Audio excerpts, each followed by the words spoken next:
Hello, this is Karen Harrison, and welcome to Reiki Call Podcast for July 2024. My website is karenharrison.net, and tonight I am welcoming Lena Takahashi and Muniqui Mohammed from Healing Land Reiki in Sendai, Japan, and also Kyoto, Japan. Their website is healinglandreiki.com. And before I introduce them, I'd like to take just a moment and have us all place our hands in Gasho and activate our Reiki energy. And take a moment to just focus on the space between your palms. Allow Reiki to center yourself and quiet your mind.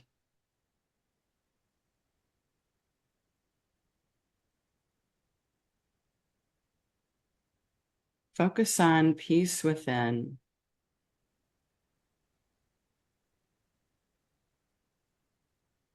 And the Reiki energy surrounding each one of us in this entire talk.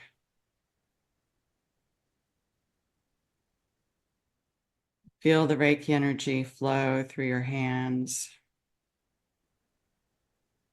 and into your body.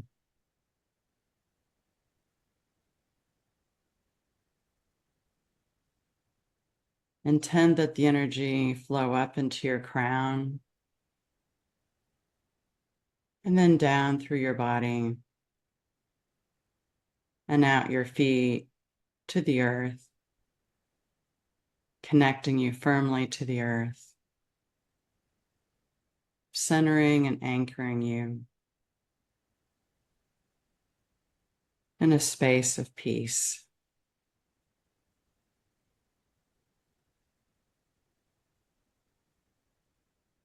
And now place your hands across your heart and give yourself some love and appreciation.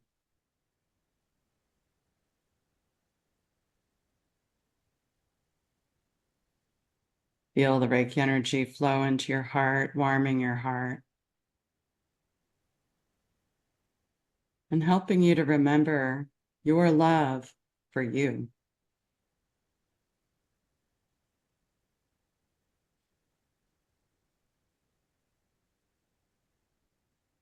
We are grateful for you and the Reiki that each one of you shares. Or if you're new to Reiki, we are grateful for your inquisitive mind about Reiki.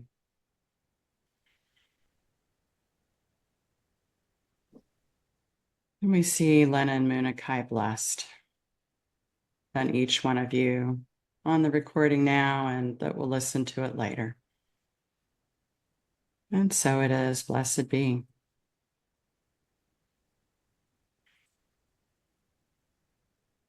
Okay, so I would like to just say a little bit about Muniqui and Lena. Lena is currently in India over there, and she's certified as an Ayurveda lifestyle consultant and an ICRT animal Reiki master.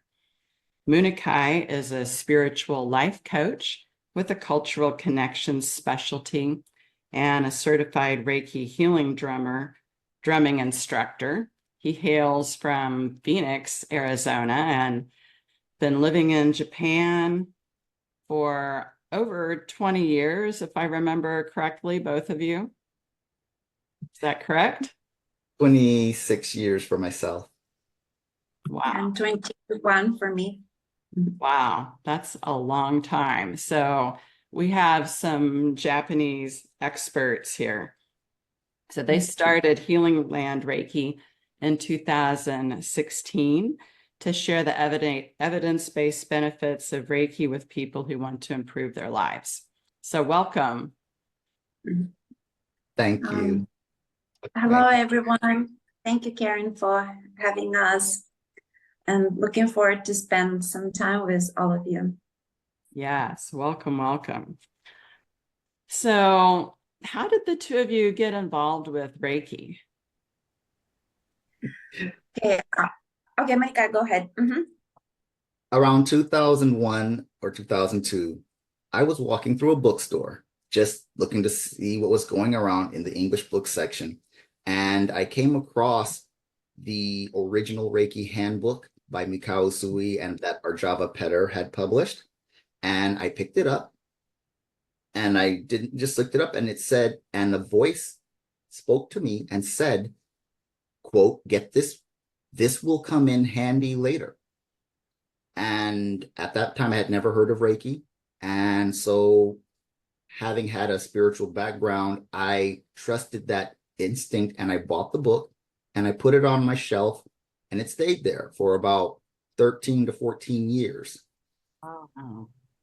In that time period, had met Lena, we had become friends and everything. And so at this point, she'll take up the next part of the story because that's how our story goes, how we came to Reiki. So Lena. Yeah, so, and I heard about Reiki from my Armenian friend in Japan, who were saying, oh, I have aunt who practice Reiki in Armenia, and I have this Japanese lady coming to me and doing the Reiki sessions. And I'm like, what is Reiki? What is Reiki? And she introduced me to her Reiki master who were coming and giving her Reiki sessions. And I asked that lady to come and give me a Reiki session. And I was amazed what Reiki, the effects of Reiki, and I wanted to learn it more. But I actually wasn't much aware that Reiki was from Japan because at that time, I lived in Japan more than 10 years at that moment, and I never heard from a single person anything about Reiki. So I thought it's something that came from abroad. And I thought that in order for me to learn Reiki, I need to go outside of Japan to learn it. And I found out that my yoga teacher that I was going sometimes in Tokyo, that he was Reiki master for more than 20 years. So, the way the lady who was doing Reiki session for me, she never actually told me that this is something what I can do for myself and learn for myself. It was more presented like something, some special gifts that she is able to do. And a little bit later, I found out that I can learn it also. And I happened to find out that my yoga teacher is a Reiki master, and I learned it from him. And after I learned it, I suggested Muniqui to also learn it. Wow. Wow. Well, Muniqui, when you were saying you found that book, I don't know, that gave me goosebumps. That was amazing. That was a long time ago. It was amazing for me too, because throughout those years I would pick it up from time to time because you know how you have books on your shelf. I picked it up, would look at it. Oh, I wonder when it's going to become handy, as the voice told me. Well, that came true. Well, that's very cool. So you all have had Reiki for a number of years now, and what have you found are some of the differences in how Reiki is practiced in Japan compared to other areas of the world? Lena. So right now, we're not in Japan practicing Reiki for 30 years or more. We're just kind of have a few years of experience. What I came across through, so I'm representing Holy Fire Reiki and Karuna Reiki systems in Japan. ICRT Reiki systems. I'm official representative of the system in Japan. And due to COVID, I being offering level up trainings for Japanese Karuna Reiki masters due to the language. So in these level up trainings and in interaction with some Reiki practitioners in Japan, my personal impression, maybe it may not be 100% true for everyone practicing Reiki in Japan, but what I noticed is that mostly people practicing the Takata Sensei style of Reiki and they not much aware that they practice in the Takata Sensei style of Reiki, and many nuances that I kind of give them a hint. For example, who added the Reiki master symbol to the Reiki system. They all of them. I haven't heard much people in Japan who said, "Oh, it's Takata Sensei who added the master symbol." So none of them know that they practicing a little bit slightly changed version of Usui Reiki system. And they don't much focus on the history of it. They really like to hear the history. And after me talking with them, they're like, oh, okay, now a lot of things make sense. So that is my personal impression. That's interesting, because I find that a lot in the United States too, that people that are in the Takata system trained don't really realize that they are studying the Takata version, not the original Usui version. Muniqui, anything you wanted to add about that? Yes. In general, the thing that and I'm gonna be very careful with how I say it, is that there's not a lot of knowledge that's public to the general population about Reiki. It's, you would think that people who do not live in Japan would think that Reiki would be something that's common knowledge among the masses of the people, but it's not.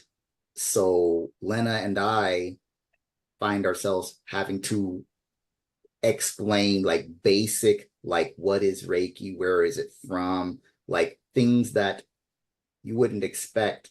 We have to like go really basic and explain to them all of the basic points. And many people, they simply have never heard of it.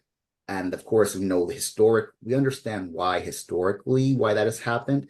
And that fact is surprising to people outside of Japan. But many Japanese people and just the common people have not heard of Reiki.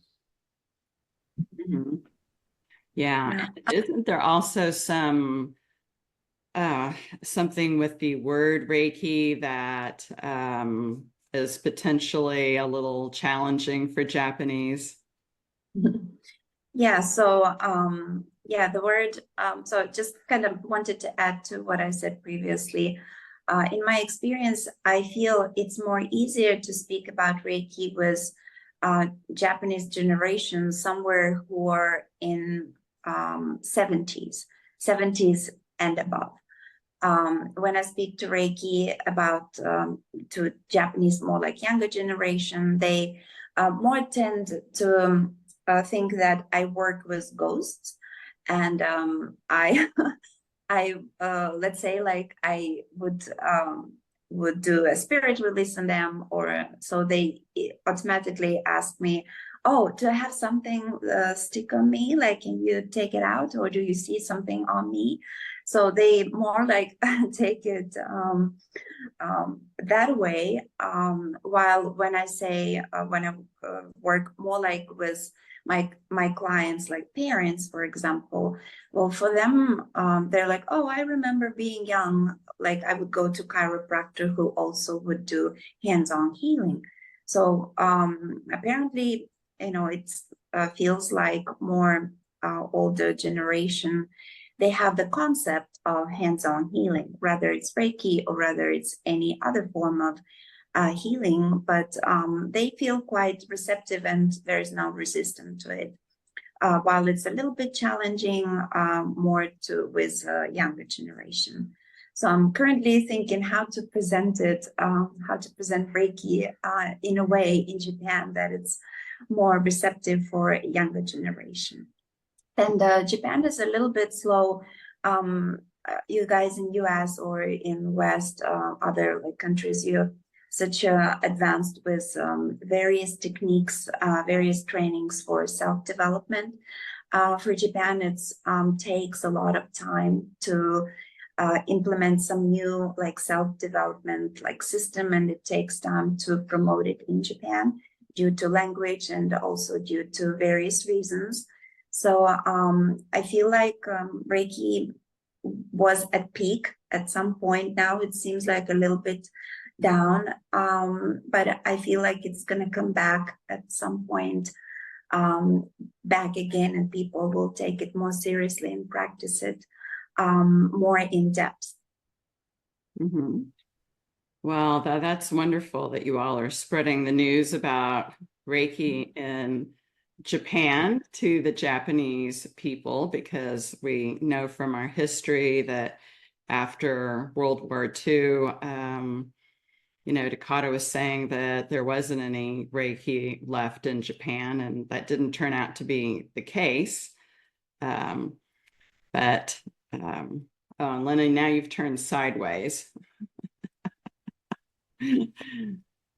Okay, so there was Reiki all along, and now you are helping to make its awareness known. You all have recently opened up a center in Kyoto, which is near Mount Kurama, the birthplace of Reiki.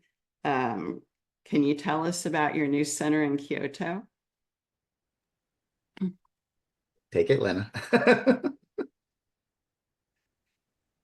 So yeah, this happened like quite unexpected, I would say. And we were really guided to do this, and we did it. So right now we're like Kyoto is quite big, and think about the directions of it. Karen, as you said, we're kind of at the side where Mount Brahma is. And so right now we're in Kyoto. Our location is also close to the very well-known tourist spot as a golden temple. They call it Kinkakuji. So you can go to see Golden Temple, and on the way back visit us also. Muniqui, anything you want to add?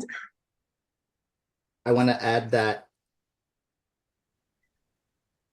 how we came about this center, we were going to Kyoto to do some things, and guidance guided us to start looking. And if you ever want to see the Reiki energy in action, it was how we found about the center and went through the process to secure it, and then how everything was put in place. The Reiki energy really moved us, mainly Lena, so fast and so smooth to acquire it, secure it, decorate it, and get it open.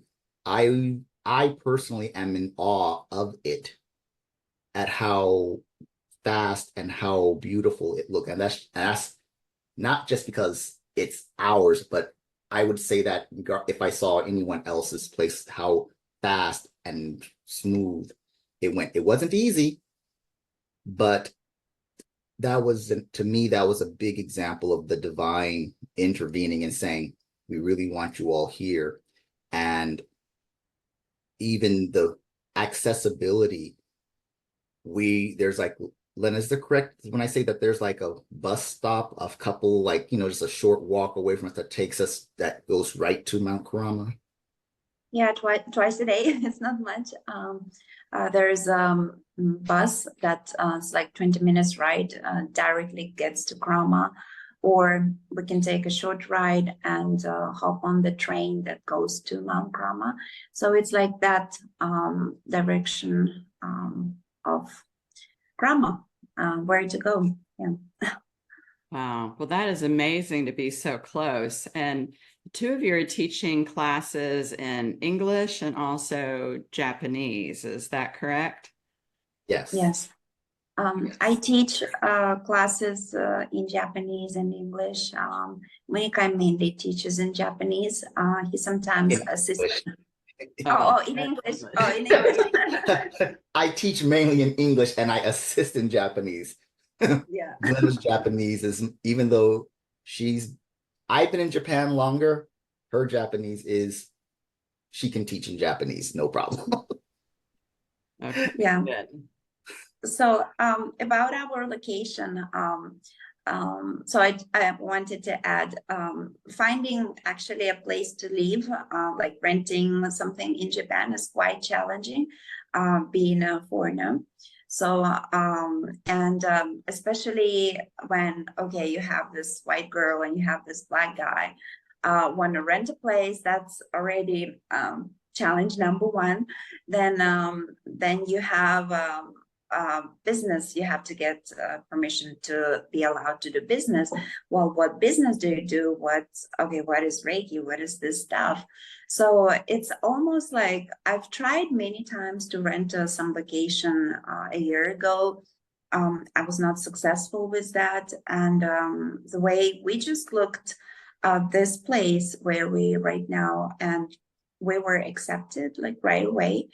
And I just kept hearing Reiki saying like, handle your things while the background is checking, while they are on their side doing their things. Like, don't worry about it.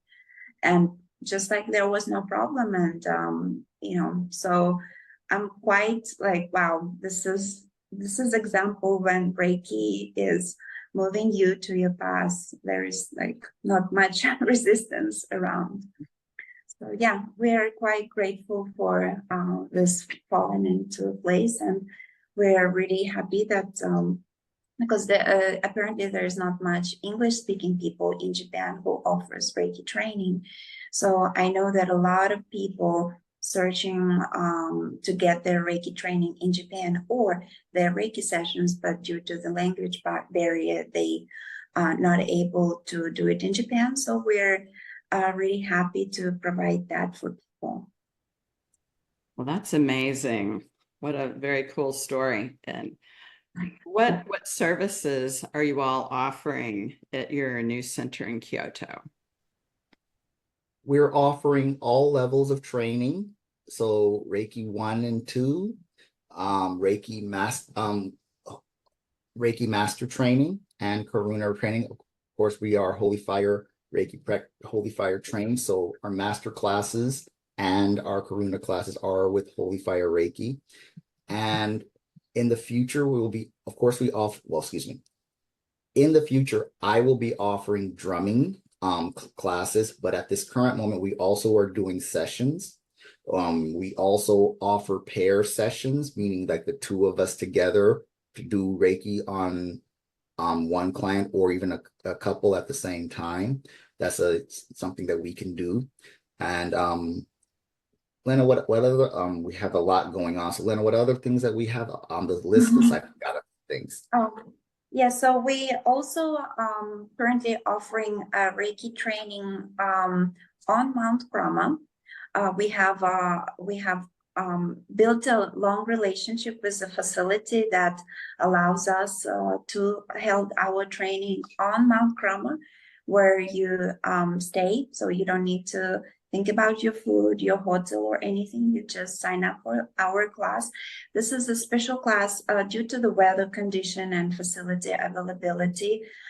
We don't offer it like every month. It's like once a year class that we offer on Mount Brahma.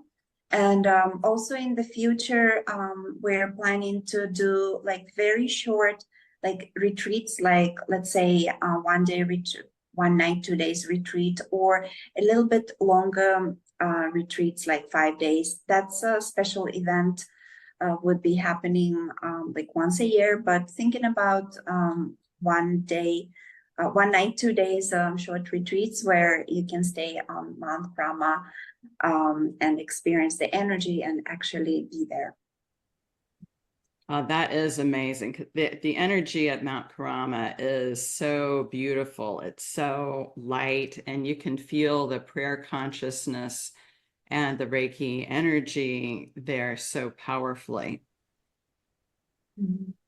Now, I was there a very long time ago at Mount Karama in 2001, and it was an amazing experience.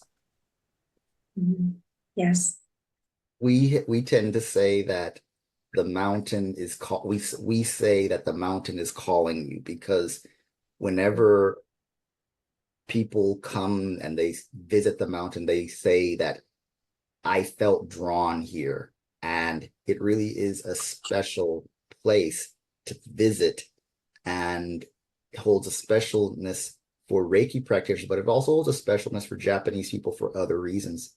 And as you say, Karen, the energy, you can feel it's just, you have to experience it. It's one of those things that you can't really describe in words. You can't make it seem like it's awesome, but it's awesome in a way that generates a feeling of connectedness to you.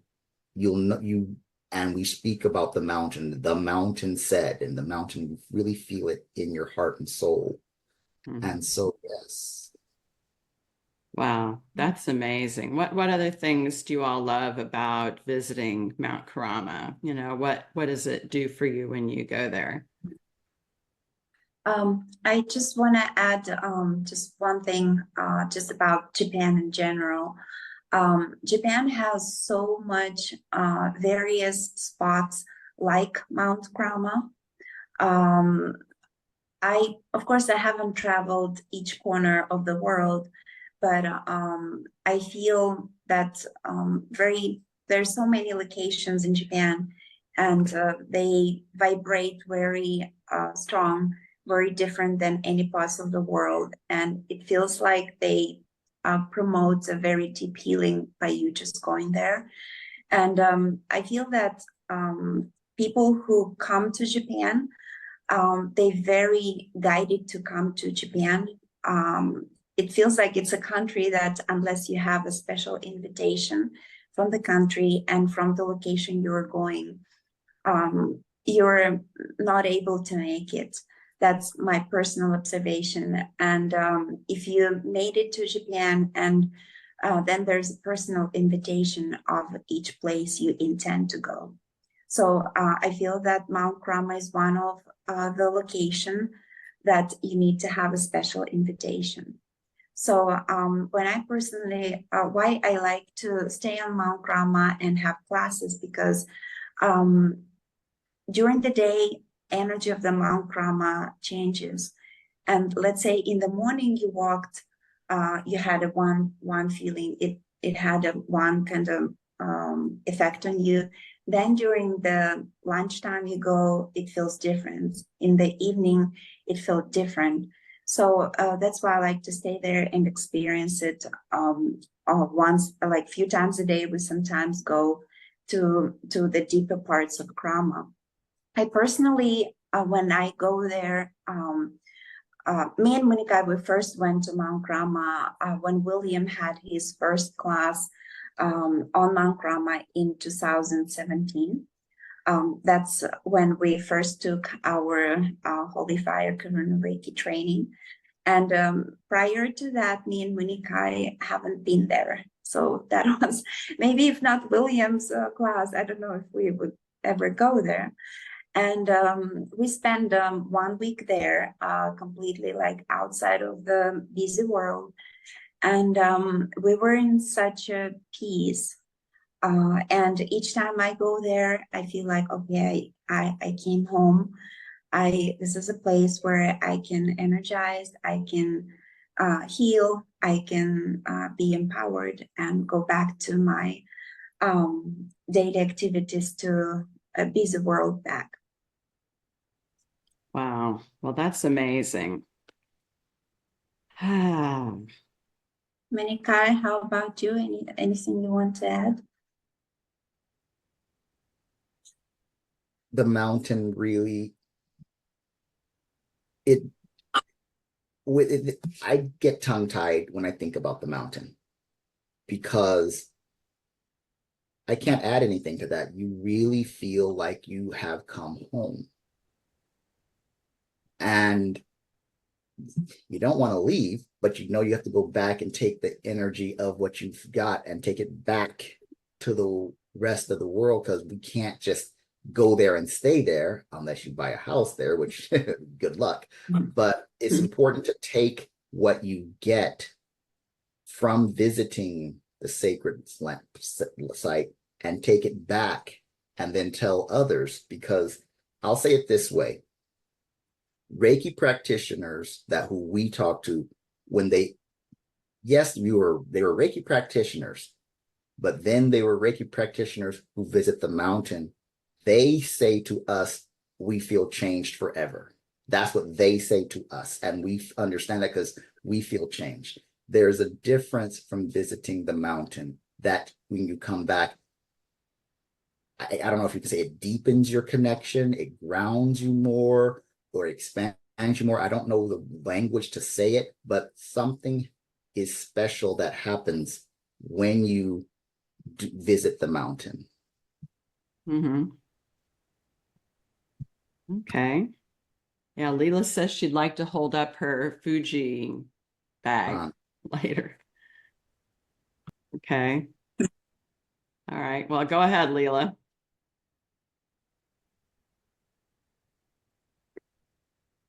Okay. Oh. Yep, that's Fuji-san. That's Fuji-san. Okay. Yeah. All right. Very cool. Well, what about Dr. Usui's grave in Tokyo? Do you all ever visit that, and how do you like the energy there? Okay, so one of the things that when a Reiki practitioner who wants to visit some history-related, Reiki-related places, they tend to go to Usui Sensei's grave, also Mount Krama, and some people also go to Usui Sensei's birthplace, which is Gifu Prefecture, Tanyai village.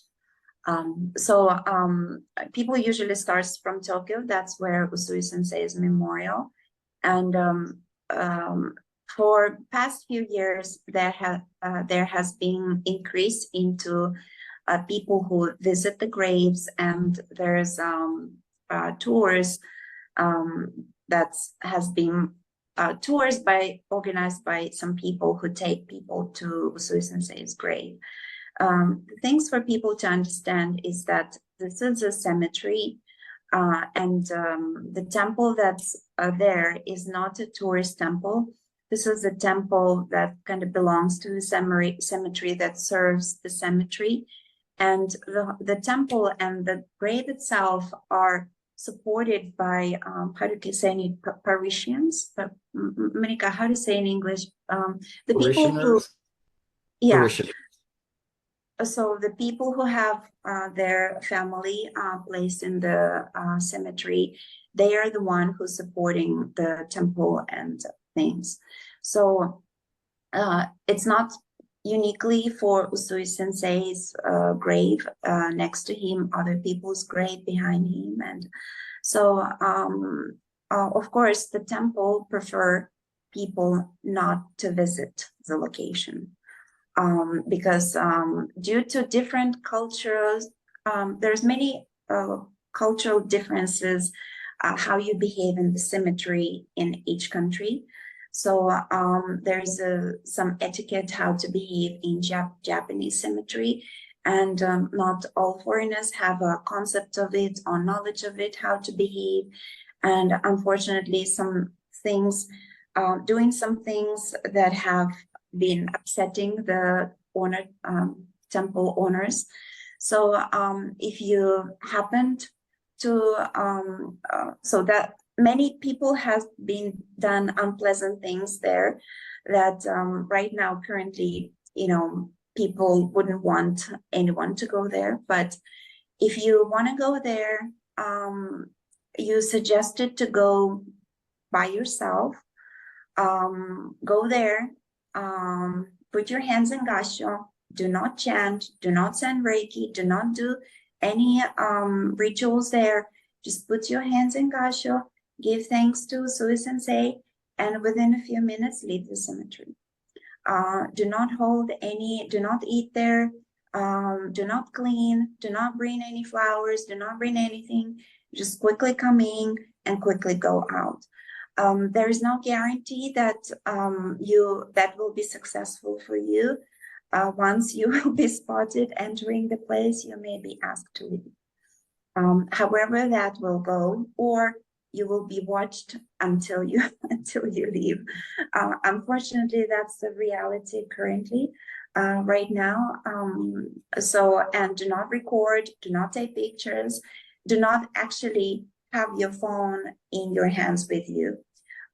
Put your phone somewhere that temple people will not be able to see you having your phone in your hands.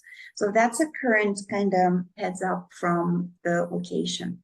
Then another location that we talked a little bit from now is Mount Krama.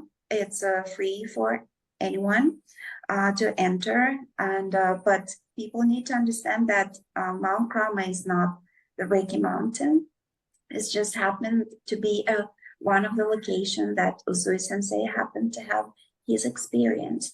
But as I mentioned, Japan has such a many spots like this, and that Usui Sensei could have the same experience.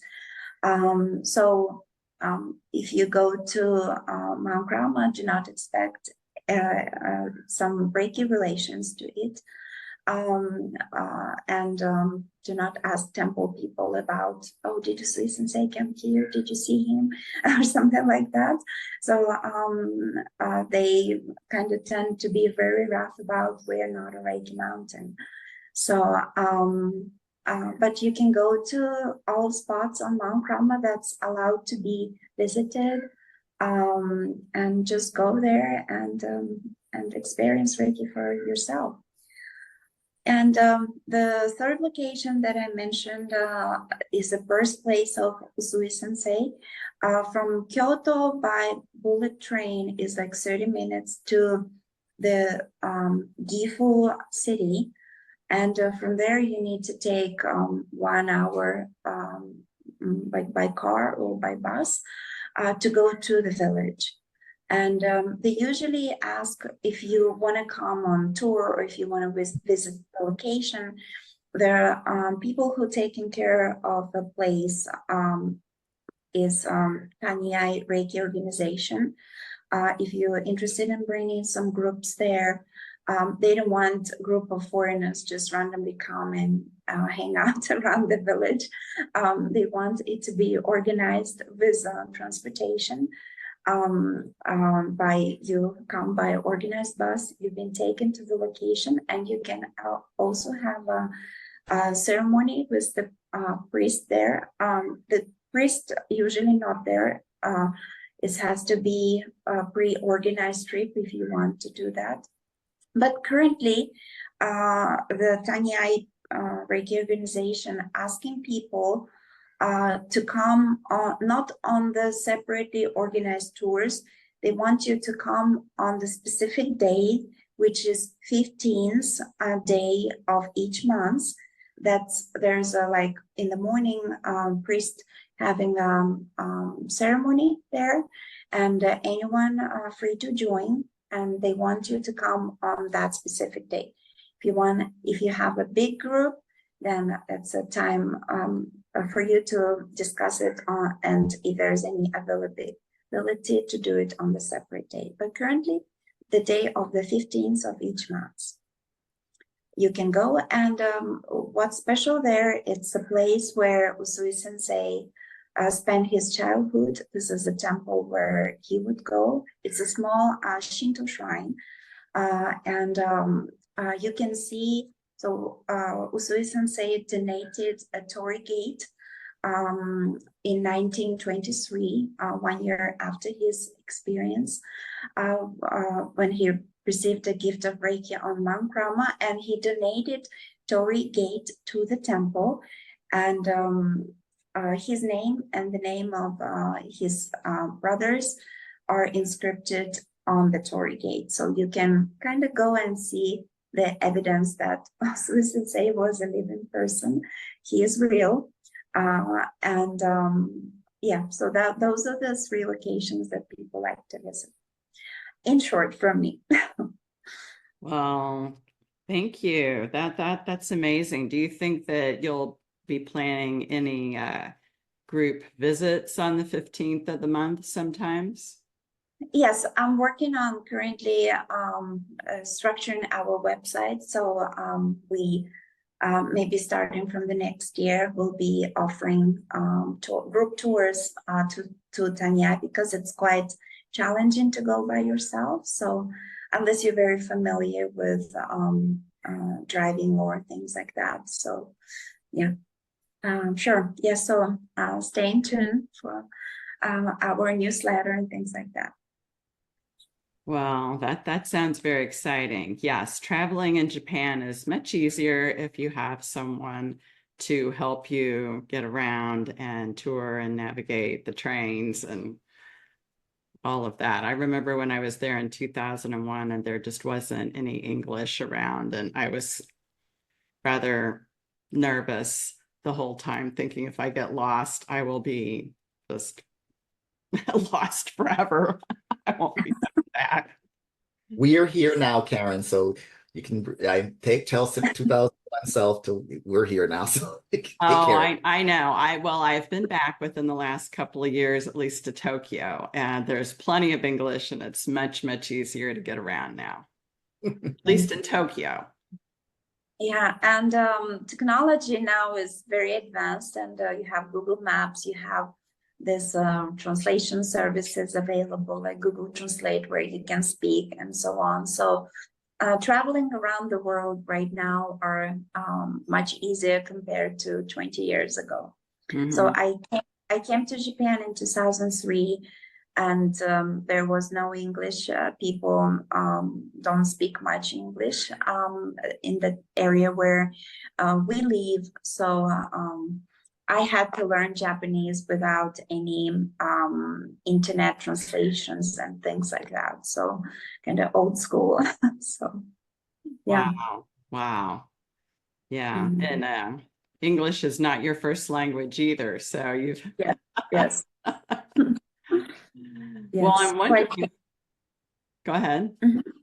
So it's quite challenging for me to learn English at the same time as I was learning Japanese. Well, and I'm still learning, continuing learning both, because there is no limit to how much you can learn. So yeah, but at least you have this translation apps and things available, dictionaries. I learned Japanese with this dictionary, which maybe pushed me to learn it, because there was no availability help, and I had to do it by myself. So maybe that was good at another end.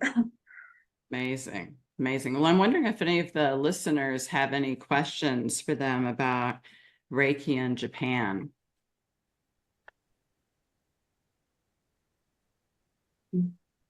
If you do, you can either unmute or you can put it in the chat. But I think there were some other topics that you all wanted to talk about. So, what can Reiki teach us about ourselves? I'll take that one. Okay. Mhm. Reiki can teach us and guide us in our growth journey if we remain open to having the mind of a student and keep ourselves like, as much as we can learn and know, there's always more to learn to know. And what Reiki has taught me is to always keep the same level of enthusiasm and inquisitiveness that we had when we first got Reiki. Because, sometimes a person may get to the point where, like, I've been doing this a while, or I know. And when we do that, it puts a plateau or a limit on our learning. And there is no limit when it comes to Reiki. There's different styles, different techniques, and other ways to grow. And it helps keep us young at heart when we keep the spirit of a student. So, you can be 97-year-old Reiki practitioner and still have that youthful vigor and energy of a young student if we keep ourselves young at heart and keep the mind of a student.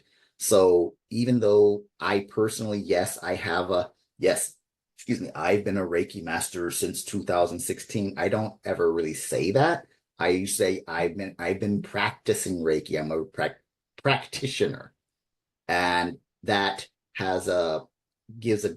I found people to be more receptive to me when I come that way, rather than flashing my credentials, unless the person asks. Then if they ask, then I do share about how long I've been doing Reiki and the level that we're at. But if I just said, look, I've been practicing Reiki since this length of time. So I've, learned a few things. And if you're open, I'm going to share them. And that opens the door rather than me flashing my credentials. Well, I'm a Reiki master. I've been a Reiki master since 2016.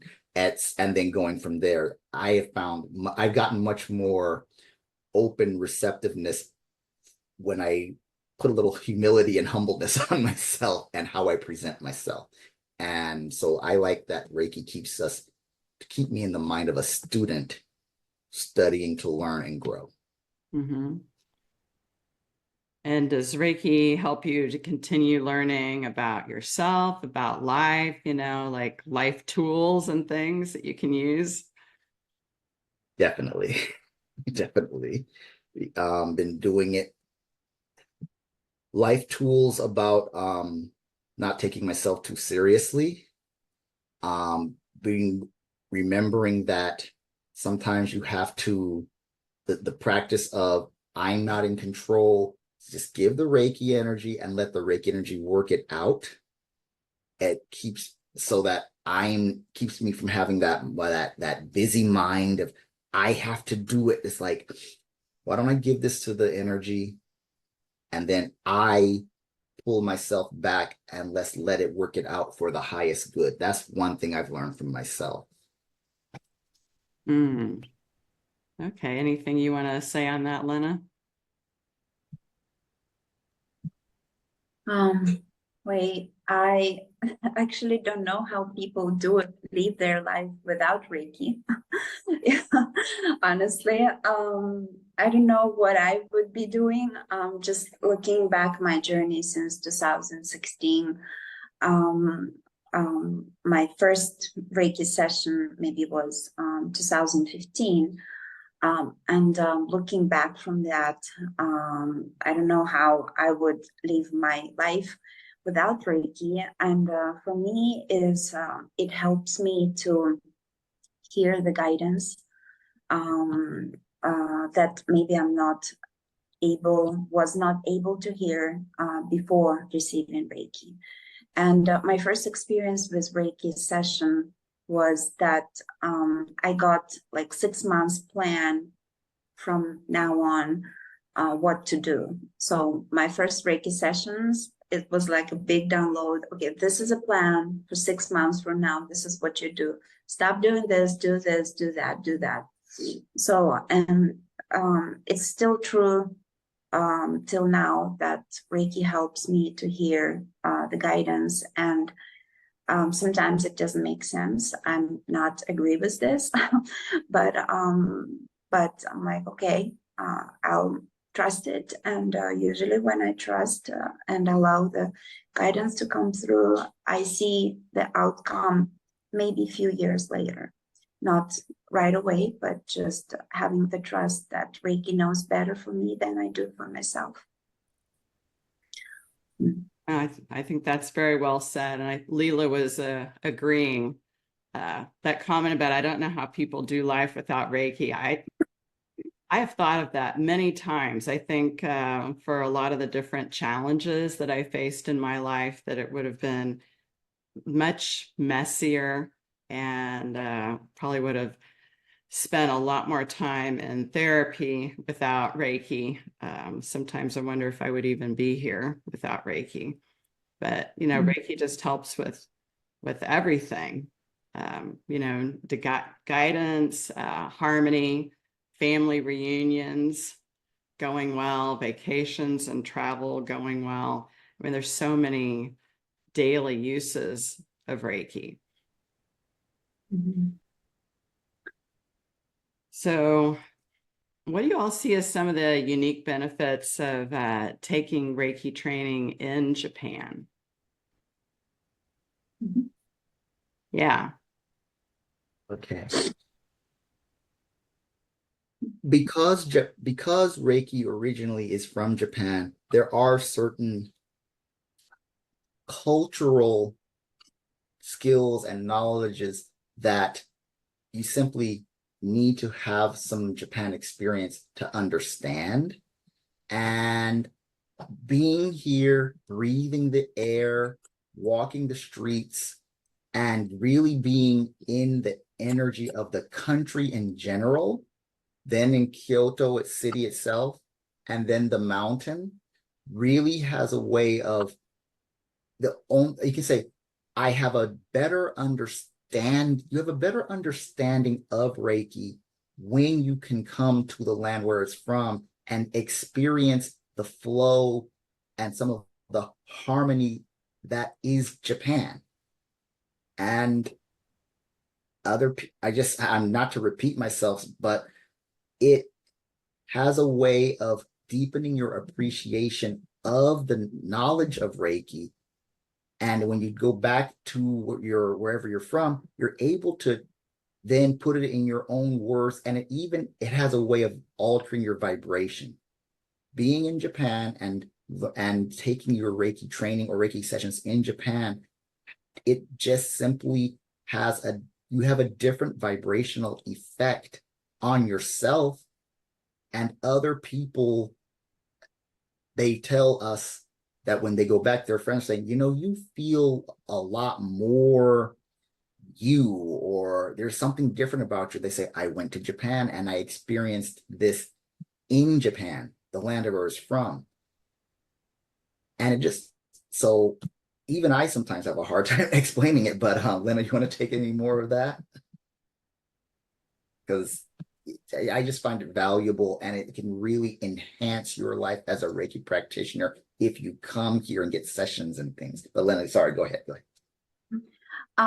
We actually have one of the participants, Reiki Central, are actually joining us from the last year Mount Krama class. I don't know if she would want to speak about her experience, because me and Muniqui can say whatever, unless you maybe hear it from someone. I don't know, Karen, if it's okay to speak Certainly. from my end. I will just say we have our own classes that we teach on Mount Krama. We also organize classes for people to teach there, and we mainly organize classes for William Lee Rand and Colleen Benelli. And we have one participant here thank you for wearing our Reiki shirt.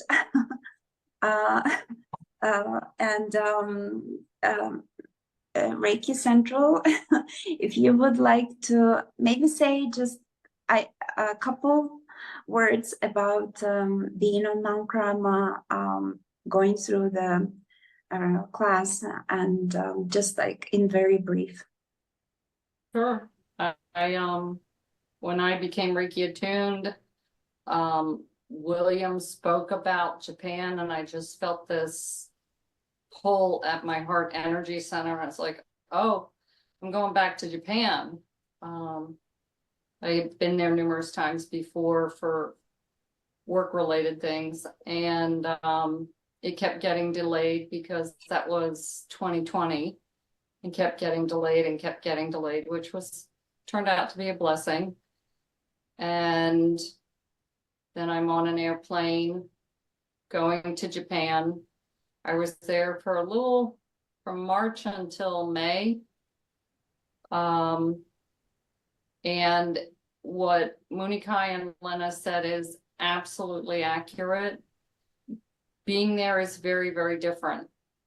I went early and I stayed late and just immersed myself in Reiki. I didn't do anything else. I didn't do any of the touristy things. It was just an incredible experience taking the train up from Kyoto up to the mountain, walking the mountain. There were many days because of mountain weather that I got to have the mountain completely to myself, which was really, really special. And, you know, of course, I got to meet Lena in person there and work with her. And we discovered that we had a lot in common and that we were soul sisters. And I didn't get to meet Muniqui in person, but we've had many encounters and experiences. And from that, I became a client.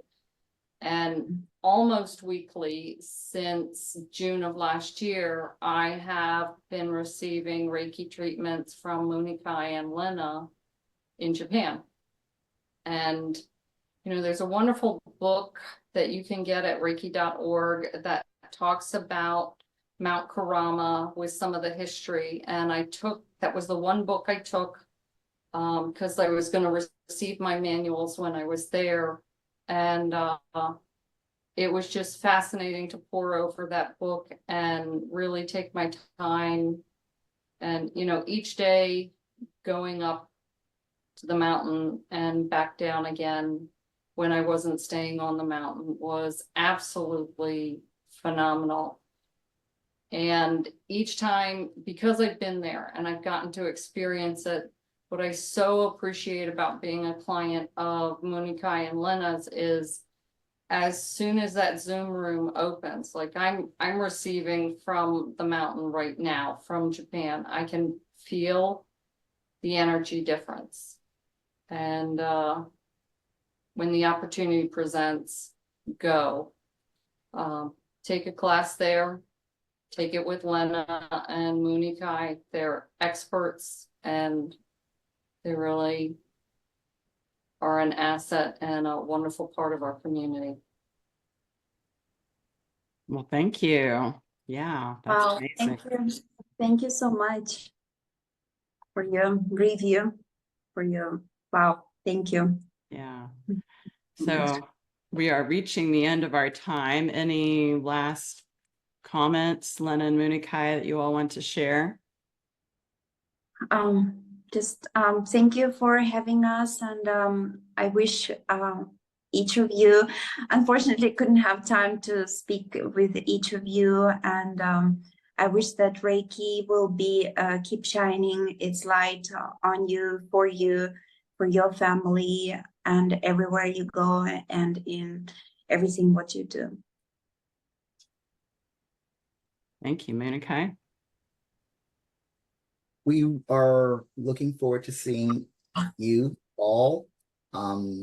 Just to let you know, we our next time at the mountain, we're teaching September 30th through October 4th. If your schedules will permit, or if you feel guided, we are teaching both master classes, Usui Holy Fire World Peace Reiki Master and Holy Fire World Peace Karuna Reiki Master at Mount Karama, both classes at the same time. There's two of us, so they'll be taking two classes. And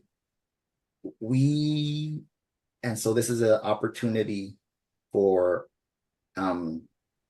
people to want to come to get to really experience, because it's not just a class.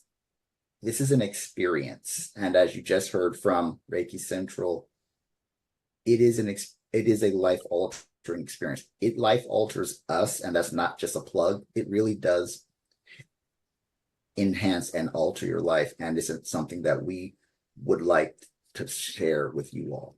So please feel free to consider coming, and we're waiting for you. Wonderful. And their website is healinglandreiki.com.